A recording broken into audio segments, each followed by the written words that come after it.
मेरा नाम पीयूष है।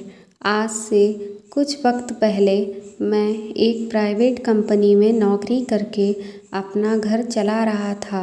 मैं 2 बहनों में इकलौता भाई था।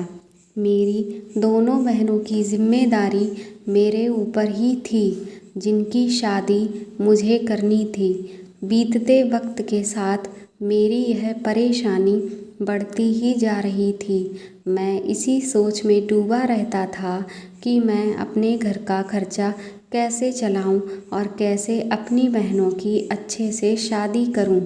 मेरी खुद की उम्र 30 वर्ष हो गई थी और मेरे से बड़ी अभी 2 बहनें और थीं। पहले मुझे अपनी बहनों की ही शादियां करवानी थीं। शादी की परेशानी की वजह से मैं बहुत ज़्यादा परेशान रहने लगा था और मेरी परेशानियां मेरे चेहरे पर साफ झलकने लगी थीं। एक दिन जब मैं ऑफिस गया तो उस दिन भी मैं बहुत ही ज़्यादा परेशान था और जब वहाँ मुझे मेरे बॉस ने देखा तो वह मुझे देखते ही मुझसे पूछने लगे कि क्या हुआ पीयूष, सब कुछ ठीक तो है ना? आजकल तुम बहुत ज़्यादा परेशान नज़र आने लगे हो। मैं देख रहा हूँ कि काम पर भी तुम अब पहले की तरह अच्छे से ध्यान नहीं दे रहे हो। मैं उनकी बात सुनकर उन्हें मुस्कुराकर टालने की कोशिश करने लगा, पर फिर उन्होंने कहा कि नहीं, तुम मुझसे ज़रूर कुछ छुपा रहे हो। आखिर कुछ तो बात है। मैं जानना चाहता हूँ कि आखिर ऐसी कौन सी परेशानी है जो तुम्हें इतना परेशान कर रही है। जब उन्होंने मुझसे बार बार यह बात पूछी तो उनके कई बार पूछने पर मैंने अपने घर की सारी परेशानियाँ उन्हें बता दी। तो उन्होंने कहा, ठीक है, एक दिन तुम मेरे घर खाने पर आओ, मैं वहाँ पर तुम्हारी सारी परेशानियाँ दूर कर दूँगा। अपने बॉस डीके की बात सुनकर मैं उनका बहुत शुक्रगुजार हुआ, लेकिन मुझे एक बात अभी भी समझ में नहीं आ रही थी कि आखिर मेरी परेशानियों का वह क्या हल निकालेंगे। मैं इस कदर परेशान था कि मैं उनके घर चला ही गया। मेरे दिल में एक उम्मीद थी कि शायद हो सकता है उनके घर जाने से मेरी सारी परेशानियों का कोई ना कोई हल निकल आए। जब मैं अपने बॉस डीके के बंगले पर पहुंचा तो वह मुझे बहुत प्यार और आदर के साथ अपने बंगले के अंदर ले गए। हम दोनों में काफ़ी सारी बातें हुई और हमारी बातचीत काफ़ी देर तक चलती रही। वह बहुत अच्छी तरह से मेरे हालातों से वाकिफ़ हो गए और कहने लगे कि मेरे पास तुम्हारी सारी परेशानियों का एक आसान सा हल है। अगर तुम चाहो तो मैं तुम्हारी परेशानियों को चुटकी बजाते ही ख़त्म कर सकता हूँ। उनकी यह बात सुनकर मैं बहुत हैरत से उनकी तरफ देखने लगा, क्योंकि मैं पिछले कई सालों से दिन रात मेरी इन परेशानियों से गुज़र रहा था और वह कह रहे हैं कि वह मेरी इन परेशानियों को चुटकी बजाते ही ख़त्म कर देंगे। डीके सर ने मेरा चेहरा पढ़ते ही कहने लगे, चलो अच्छा, पहले हम लोग खाना खा लेते हैं और उसके बाद आगे की बातें करेंगे। डीके सर की बातें सुनने के बाद मेरे अंदर एक अजीब सी बेचैनी और घबराहट होने लगी। मैं बस यही जानना चाहता था कि आखिर वह ऐसा क्या करेंगे जिससे मेरी परेशानियां ख़त्म हो जाएंगी। अभी मैं यही सब सोच ही रहा था कि तभी अचानक मेरे सामने एक खूबसूरत सी लड़की खाने की टेबल पर आकर बैठ गई और डीके सर से कहने लगी कि मुझे भूख नहीं है, लेकिन फिर भी आपने मुझे क्यों बुला लिया। डीके सर ने उसे बैठने का इशारा किया तो वह मुंह बनाती हुई बैठ गई, लेकिन मेरी नज़र उस लड़की के खूबसूरत चेहरे से हट ही नहीं रही थी। वह दिखने में बहुत ही ज़्यादा खूबसूरत थी। तभी कुछ देर के बाद डीके सर ने कहा कि यह मेरी इकलौती बेटी अमृता है। अमृता ने एक नज़र मेरी तरफ देखा और देखते ही वह डीके सर से पूछने लगी कि क्या यह वही पीयूष है जिसके बारे में आपने मुझे बताया था।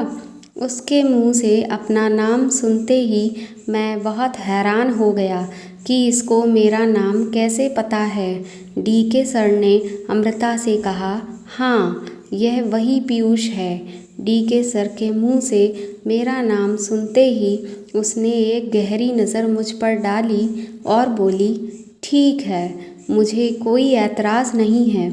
और बस अपनी इतनी सी ही बात कहकर वह वहाँ से चली गई।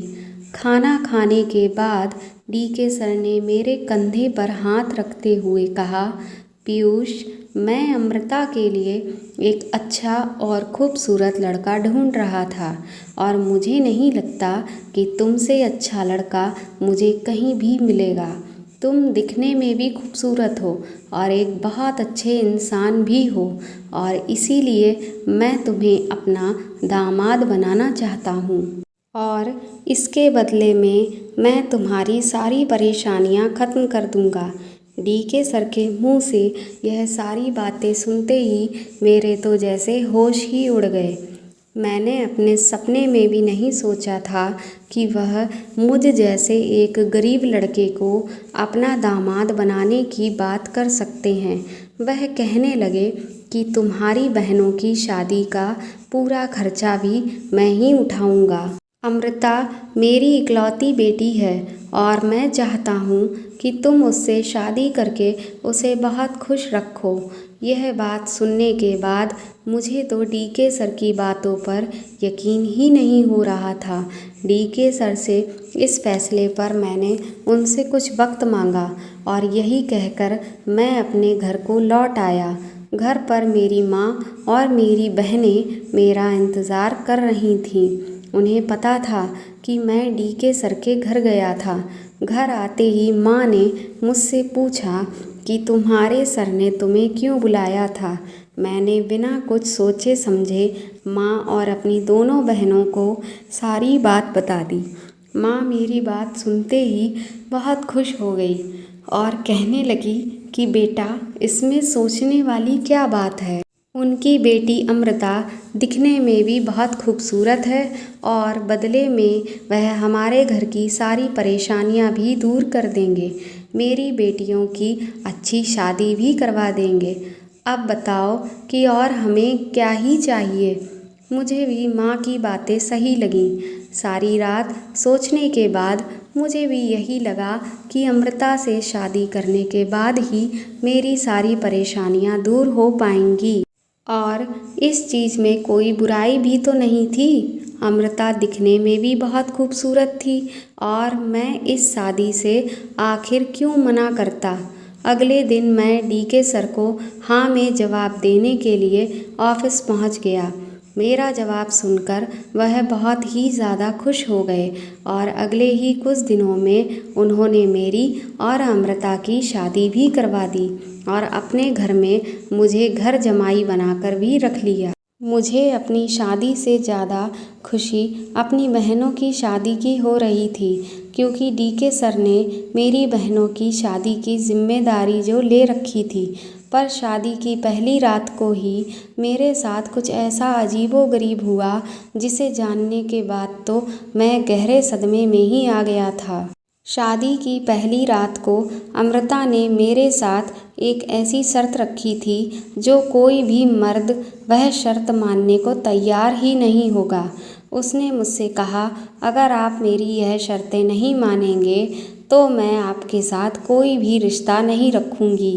अमृता की बात सुनकर मैं बहुत हैरान था कि शादी की रात आखिर कौन सी दुल्हन अपने पति से इस तरह की बातें करती है।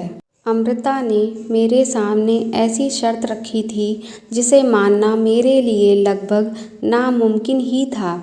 सारी रात इसी कहासुनी में गुजर गई और फिर सुबह हो गई।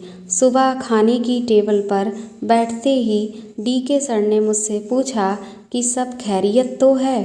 मैं उनसे कमरे के अंदर की बातें क्या बताता, उनकी बेटी ने मेरे साथ क्या किया है। मैंने बात को टालते हुए कहा कि हाँ, सब ठीक है। बात करते करते उन्होंने कहा कि मैं तुम्हारी बहनों की शादी के लिए कुछ जगह पर बात कर रहा हूँ। कुछ दिनों के बाद में उनकी भी शादी अच्छे और रईस ख़ानदान में मैं करवा दूँगा। डीके सर की बातें सुनकर मुझे कुछ तसल्ली मिली कि चलो कम से कम मेरी बहनों की शादी तो अच्छे घर में हो जाएगी। मुझे अब टेंशन थी तो अमृता और उसकी शर्त की। कुछ दिनों के बाद डीके सर ने मेरी दोनों बहनों की शादी एक अमीर और ऊंचे ख़ानदान में करवा दी। मुझे इस बात की तो तसल्ली मिली कि चलो मैं अपनी ज़िंदगी में ना सही पर मेरी दोनों बहनें अपनी खुद की ज़िंदगी में तो खुश हैं। पर कभी कभी जब मैं अपनी ज़िंदगी के बारे में सोचता तो बहुत ही ज़्यादा परेशान हो जाता। आखिर ना चाहते हुए भी कुछ दिनों के बाद मैंने अमृता की वह शर्त मान ली। मैंने सोचा एक बार वह अगर मेरी हो जाएगी तो फिर मैं भी उसे मना लूँगा।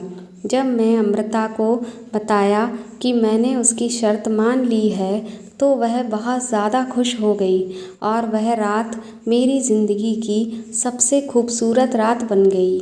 कुछ दिनों के बाद मेरी भी शादीशुदा ज़िंदगी अच्छे से गुजरने लगी।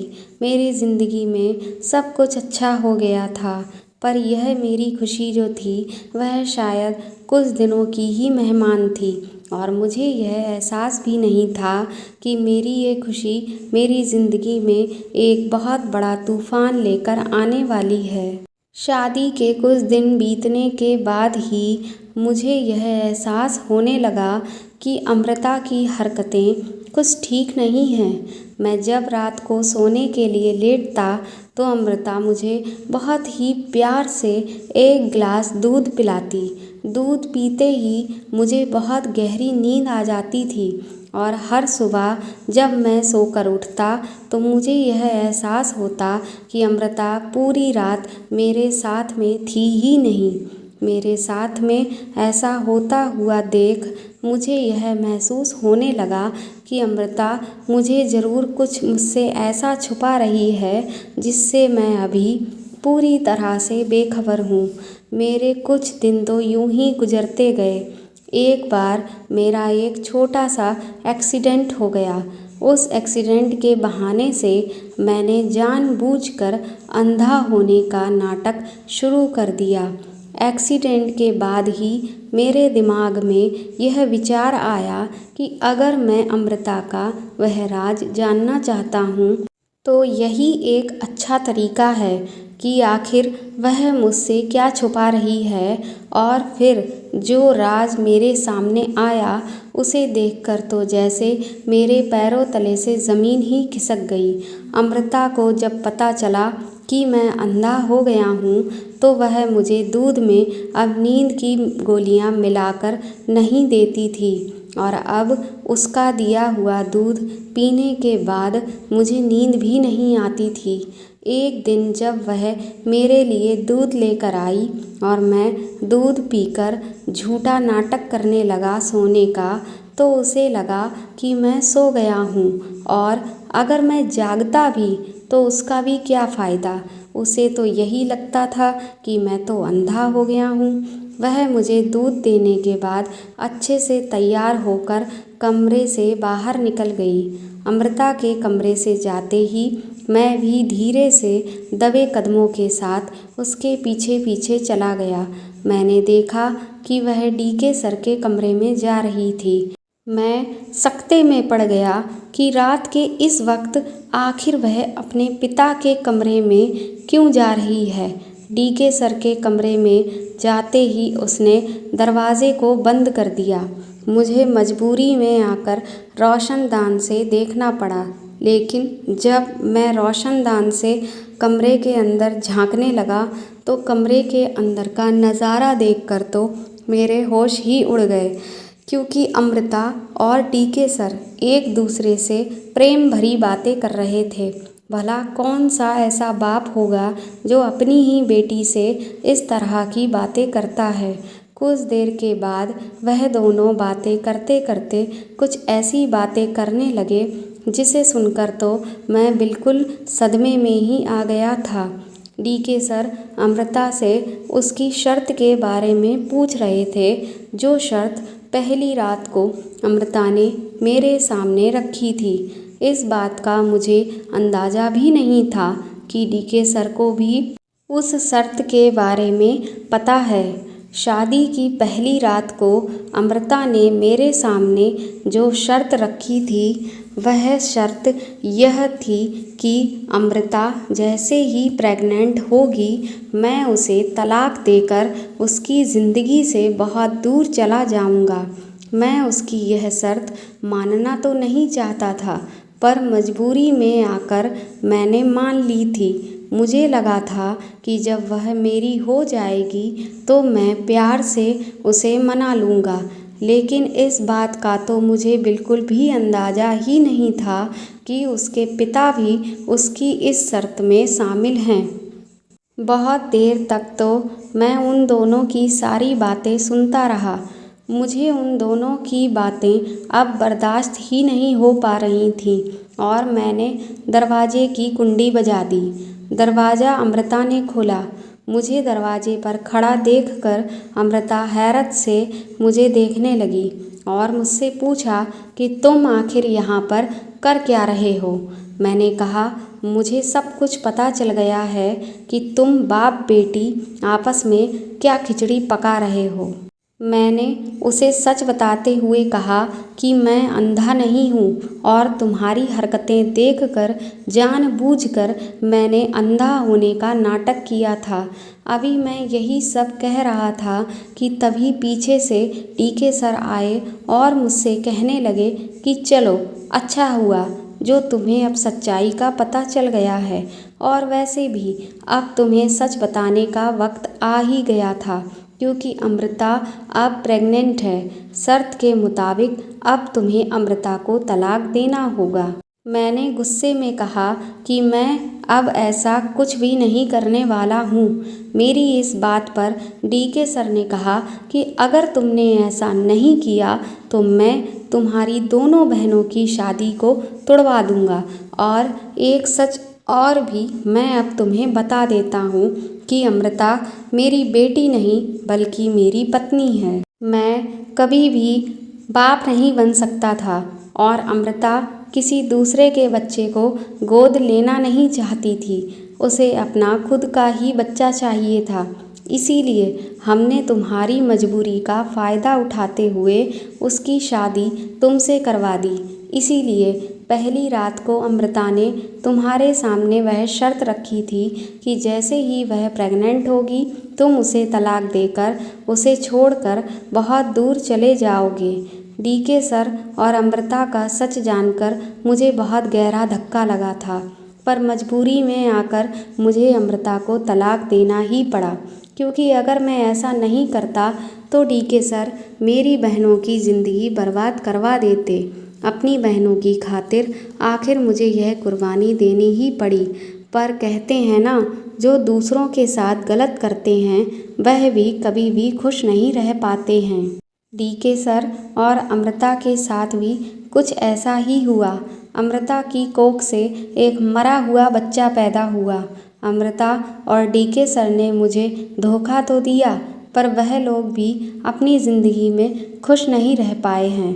इसीलिए कहते हैं कि अपनी खुशी के लिए कभी भी किसी मजबूर की मजबूरी का फ़ायदा नहीं उठाना चाहिए।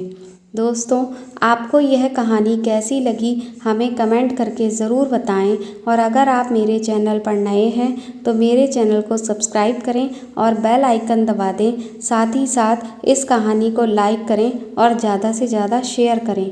Thank you.